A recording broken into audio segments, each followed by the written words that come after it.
मंदिरों को लेके आपने सवाल किया, सरकार क्या आपका मुद्दा है? सरकार का जो जवाब आया, मेरा जो सवाल था आज का वो था, क्या सरकार प्रदेश के विभिन्न राजकीय निजी मंदिरों की स्थिति सुधारने की कोई योजना बना रही है?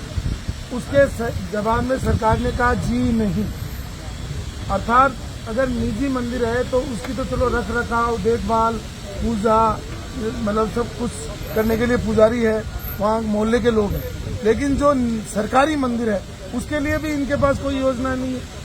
जबकि भारतीय जनता पार्टी हमेशा कहती है कि हम मंदिरों के लिए, सनातन के लिए काम कर रहे हैं। तो मैं सोचता हूं कि राजस्थान की सरकार ने या तो नींद में मेरे को जवाब दिया है, नींद में जवाब दिया है कि भाई मतलब जो है हम कोई योजना नहीं बना रहे। तो मेरी मांग है कि ऐसे मंदिर और ऐसे पुजारी, उनके लिए क्या सरकार योजना बनाने का कोई विचार रखती है? तो उसका निधि नहीं आया। तो और दूसरा, मैंने पुजारियों के लिए भी एक निवेदन किया था कि भाई क्या पुजारियों को मानदेय देने का भी सरकार, उसमें अभी 1 अप्रैल को मेरे क्वेश्चन लगाने के बाद, ये दूसरा क्वेश्चन है।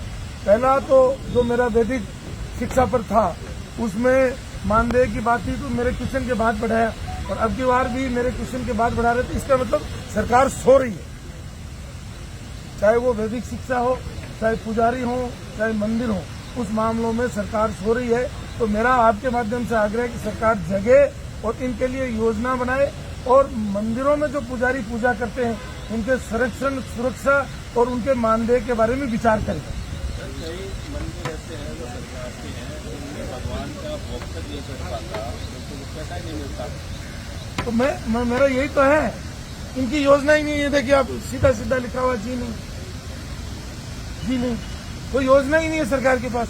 इसका मतलब सरकार पूर्णतः सो रही है। तो मेरा आग्रह है कि चाहे वो मंदिर हो, चाहे वैदिक शिक्षा में पढ़ाने वाले अध्यापक हों, चाहे पुजारी हों, उनके सुरक्षा, संरक्षण और मानदेय के बारे में और मंदिरों के बारे में, विकास के बारे में कोई योजना अगर रखती है तो उसको प्रस्तुत करना चाहिए। एक भाषा बाल मुकुंदाचार्य की लाउड स्पीकर की आवाज सीमित होनी चाहिए जो लगती है उनको।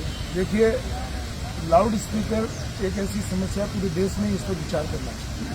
कोई एक धर्म से जोड़ करके इसको नहीं देखना चाहिए, क्योंकि डीजे भी बजते हैं, मतलब जगह जगह अनेकों अनुष्ठान में भी बजते हैं।